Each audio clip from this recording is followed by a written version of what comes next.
Depuis le début de l'année 2024, les publications Dawn of chez Urban Comics ont débuté et on a un petit break là ces prochains mois, donc je vais en profiter pour vous donner mon classement sur tous les titres Dawn of. La parution des titres Dawn of d'ici a débuté en janvier 2024 chez Urban Comics et ces quelques mois on va avoir un petit break au niveau de la sortie de ces titres. J'en profite donc pour vous donner mon classement sur l'intégralité des titres Dawn of d'ici. Mais qu'est-ce que l'ère Dawn of d'ici ?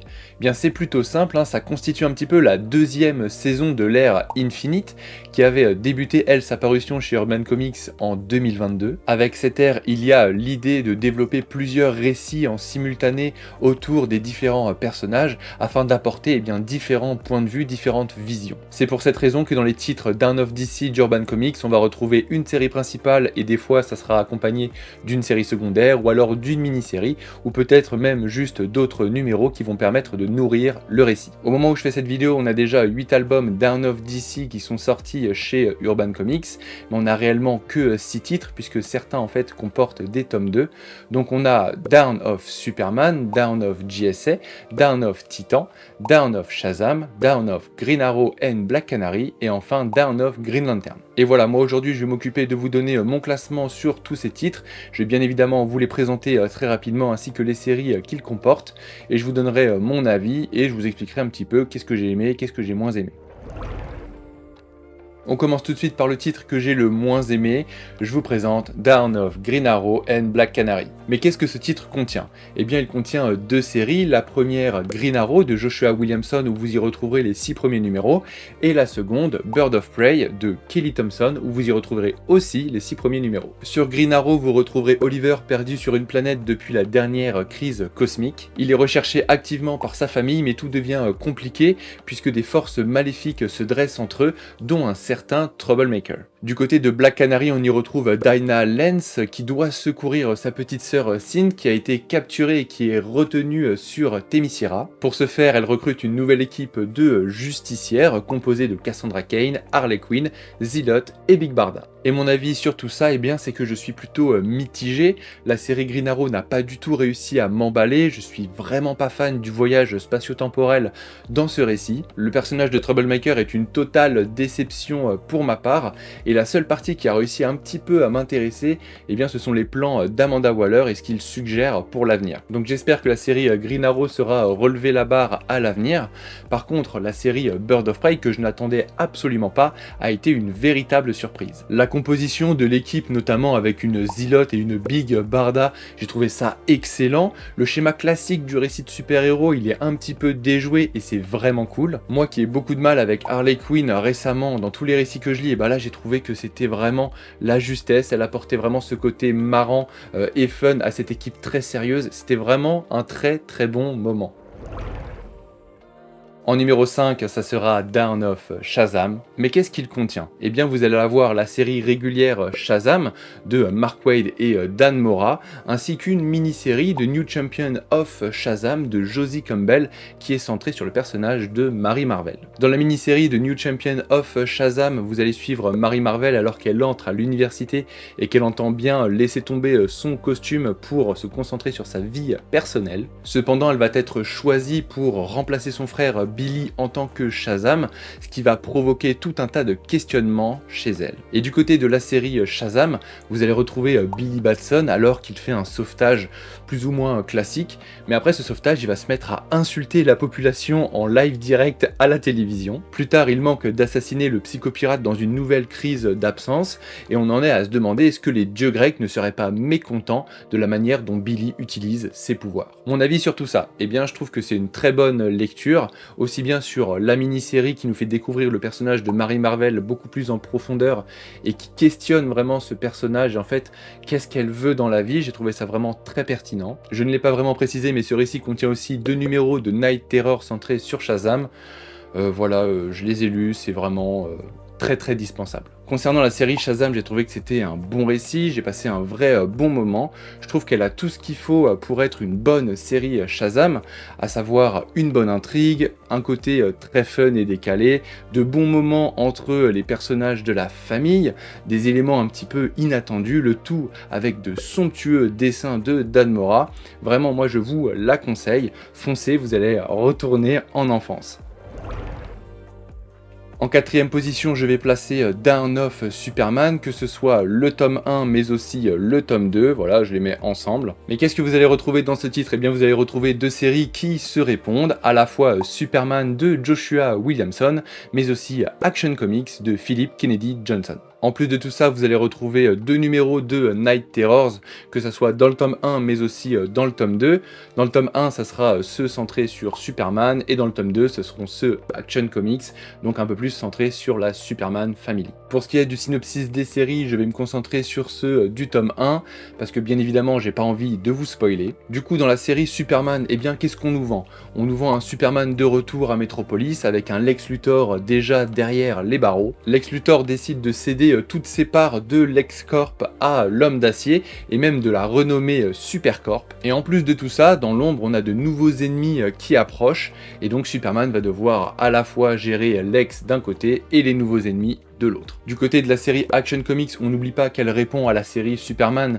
Du coup, eh bien, Superman est de retour des événements du War World, et Lex est aussi derrière les barreaux. Mais il semblerait que Lex tire encore les ficelles derrière les barreaux, et une nouvelle menace arrive à Metropolis.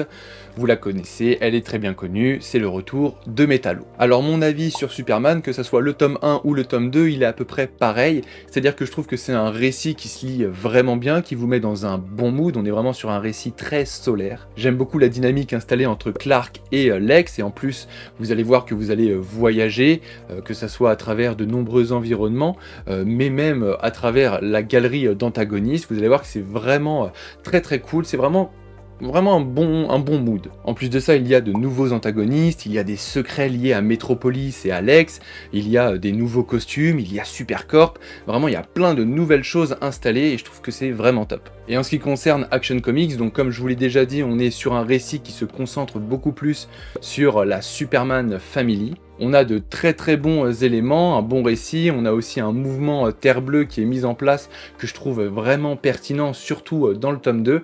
Donc globalement, Action Comics c'est aussi très bon, vous allez avoir aussi beaucoup d'action, ça porte son nom, hein, Action Comics, donc vraiment un bon récit. Je vous parle pas vraiment des numéros Night Terrors parce que c'est pas terrible, et en plus de ça, eh bien, c'est lié à un événement qui n'a rien à voir avec les séries Superman ou Action Comics, donc vraiment lisez-les vu qu'ils sont dans le volume, mais vous pouvez même les passer. L'étau se resserre et on arrive à mon numéro 3, j'ai nommé le Dawn of Green Lantern. Qu'est-ce qu'on y retrouve dans ce titre? Et bah déjà c'est le plus fin, donc vous allez retrouver que la série liée à Green Lantern de Jeremy Adams, et vous allez avoir les deux numéros de Night Terrors qui pour une fois sont très intéressants. Mais alors qu'est-ce que la série Green Lantern raconte? Et bien après les événements de Dark Crisis, les gardiens d'Oa ont disparu et les planètes unies ont décidé de mettre le secteur 2814, à savoir la Terre, en quarantaine. Hal Jordan revient sur Terre et retrouve un quotidien très terrien, mais ça va ne durer qu'un temps puisque des menaces bien connues vont débarquer et donc il va devoir reprendre très rapidement du service. Mon avis sur ce début de run, eh bien j'ai beaucoup apprécié, j'adore voir Hal revenir sur Terre dans son quotidien de terrien qui lui va si mal au final. C'est frais et beaucoup de situations m'ont fait sourire, on est vraiment sur un récit très léger, mais qui sait donner de l'action surdimensionnée quand il le veut. J'ai vraiment hâte de lire la suite, et pour une fois, comme je vous le disais tout à l'heure, les numéros Night Terrors ont une vraie importance dans la série Green Lantern, ils sont vraiment bien liés, et j'ai trouvé ça pour une fois très cool.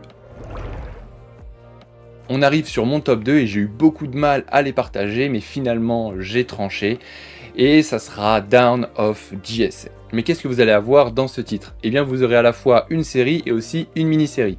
La série, eh bien c'est Justice Society of America de Geoff Johns, et la mini-série c'est Stargirl The Lost Children aussi de Geoff Johns. La mini-série Stargirl verra Courtney et Emiko Quinn, donc Red Arrow, faire équipe suite à une vision qui leur dit que les acolytes de l'âge d'or doivent être retrouvés. Pourtant c'est bizarre, Courtney connaît parfaitement l'histoire de l'âge d'or, puisqu'elle fait partie de la JSA, mais du coup avec Emiko elle va se lancer sur cette piste et essayer de retrouver les acolytes de l'âge d'or perdus. Du côté de la série Justice Society of America, on va essayer de retrouver un âge d'or pour la JSA. Dans ce récit, l'existence de la JSA est menacée par un croque-mitaine qui s'attaque au Dr Fate. Il faudra à notre protagoniste voyager à travers différentes époques pour résoudre ce véritable casse-tête et sauvegarder l'existence même de la JSA. Alors mon avis sur tout ça. Tout d'abord, la mini-série Stargirl de Lost Children m'a véritablement bouleversé. C'est la première fois que je lisais du JSA. Pour le coup, ça a été un énorme coup de cœur. Geoff Johns m'a démontré toute sa connaissance et même son génie par rapport à cet univers. Le récit est à la fois très simple mais aussi très compliqué. Je m'explique. Très simple parce qu'en fait, il faut juste retrouver des acolytes perdus, mais aussi assez complexe parce que Geoff Johns va y intégrer à la fois tout un héritage de la JSA mais aussi de nouveaux personnages et faire la distinction peut-être un petit peu compliquée, mais vous pouvez juste vous laisser porter par le récit et par l'histoire. Ce que j'aime bien dire, c'est que c'est un récit qui va vous retourner le cerveau de par la quantité d'informations à retenir, mais aussi tout simplement parce que ça va vous donner envie de creuser et de creuser pour comprendre tout l'héritage de la JSA, et ça Geoff Johns l'a très bien compris. Ensuite sur l'ongoing, j'ai fait exprès de ne pas vous spoiler qui est la protagoniste de la série. Je trouve que c'est vraiment bien de le découvrir avec le récit directement. On est face à un immense puzzle temporel qui m'a retenu en haleine et vous allez voir plusieurs itérations de la JSA. Globalement, c'était ma première expérience sur JSA et ça m'a donné envie de poursuivre et même d'approfondir toutes les connaissances de l'univers, et ça, c'est un grand merci à Geoff Johns. Il n'en reste donc plus qu'un et je vous présente Dawn of Titan. Dawn of Titan. Cette petite pépite contient deux séries. La première, Titan de Tom Taylor, et la seconde, World Finest Titan de Mark Waid. Et puis vous l'avez compris, il y a aussi des Night Terrors, voilà, il y a les deux numéros, mais ça, on passera. Alors qu'est-ce que raconte la série Titan de Monsieur Taylor ? Eh bien c'est très simple, suite aux événements de Dark Crisis, la Justice League n'est plus. Une nouvelle équipe est donc chargée de protéger la Terre, j'ai nommé les Titans, et heureusement qu'elle est prête à agir rapidement puisqu'un grand danger arrive pour semer le chaos sur Terre. Avec Dawn of Superman, c'est vraiment pour moi le titre où les deux séries marchent vraiment bien entre elles, puisque la seconde, World Finest Teen Titan, se concentre sur les débuts de l'équipe et comment est-ce qu'ils ont appris à fonctionner ensemble, leurs relations, etc. Vous allez donc suivre les hauts mais aussi les bas de l'équipe face à différentes menaces dans World Finest Titan, et vous allez comprendre pourquoi en fait c'est même bien plus qu'une équipe, c'est une véritable famille. Mon avis sur tout ça, eh bien vous l'avez compris, j'ai été littéralement conquis, que ce soit la série de Taylor, mais surtout la série de Mark Waid, World Finest Teen Titans. La première série a vraiment réussi à piquer ma curiosité, que ce soit à la fois sur l'établissement du statut de l'équipe, mais aussi sur son plot. Les premiers numéros sont vraiment captivants, il y a de l'action, de bonnes relations entre les personnages,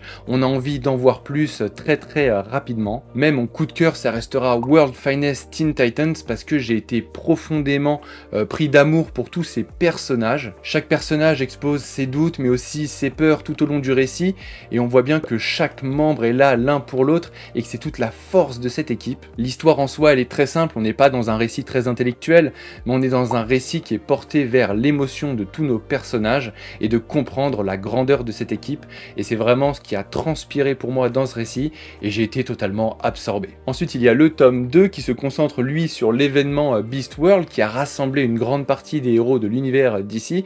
J'ai trouvé globalement le récit très bon, l'événement très bon, les tie-in très dispensables, et vous allez voir qu'il y a beaucoup de numéros qui auraient pu être simplement enlevés à l'histoire et à l'intrigue, parce que la série principale est vraiment bonne, mais les tie-in viennent alourdir le tout, et ça je trouve ça un petit peu dommage. Bref, si vous voulez tomber amoureux des Titans ou simplement commencer un récit sur cette équipe, je trouve que c'est une excellente porte d'entrée, donc franchement, allez-y. Voilà, c'est tout pour moi, j'espère qu'à travers mon classement, j'ai réussi à vous communiquer mon enthousiasme pour cette ligne éditoriale, et peut-être même l'envie de lire certains de ces titres. C'est un classement totalement subjectif, donc n'hésitez pas, si vous n'êtes pas d'accord avec moi, à me donner votre classement dans les commentaires, et si vous avez des questions sur n'importe lequel de ces titres, vous faites de même. Je vous dis dis à la prochaine, prenez soin de vous et surtout, lisez des comics.